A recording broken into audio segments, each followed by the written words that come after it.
Hi guys! So ngayon, DF namin. Balak na manood siya ng sine. First time niya manood, balik kain muna kami sa Jollibee. So ayan. Ini-scan niya. Ini-scan niya eh. Turuan mo scan. Ayaw niya nga magpatingin. Turuan mo sa scan na. Ganto. So ayan, kumain muna kami Jollibee. Kasi para pagdating sine, chichichichichicha na lang. Yan si Alan. Paborito niya lagi spaghetti. So ngayon, pumunta na kami doon sa sinehan, sa SM. Yan, picture namin, Toy Story. Huling nood pa ng Toy Story, 2019 pa. Malit pa si Ate Paulette. So ngayon, kasama niya na si Alan manood. Masaya experience. Si Alan, tuwa siya talaga siya. Na first niya manood ng sine. Tapos yan, picture mo sa Spider-Man. Idol niya yan eh. Kaya nabagok siya dahil sa mahilig magtalon-talon. So, ayan, bali. Wala, madilim pala. Ay, naalala, laki TV. Sige.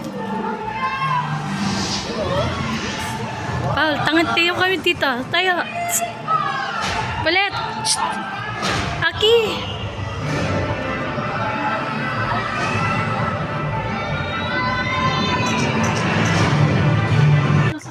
So, ayan, nasa sinehan na kami. Tuntua si Alan. Kumakain siya ng French fries. Nag-Jollibee uli siya. More than ako kami, chichirira na lang.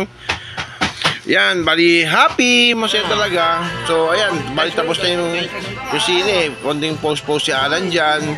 Masaya experience talaga. Tuntua yung bata. Nakatuwa. So, thank you, Jesus, ha. Sana laging ganyan.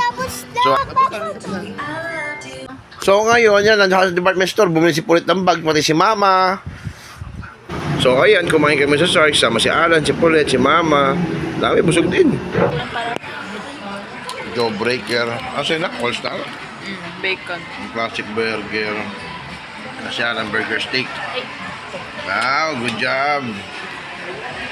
So guys, ayan, buti na mapayag si Alan na kumain sa Sharks. Kasi kadalasan puro Jollibee pag mga bata. So ayun, masaya rin, masayang experience din. May parang nakakain siya ng iba. So ayan, bali, ayan yung huling passion na namin ni Alan. Hulog kami ng coins tapos picture.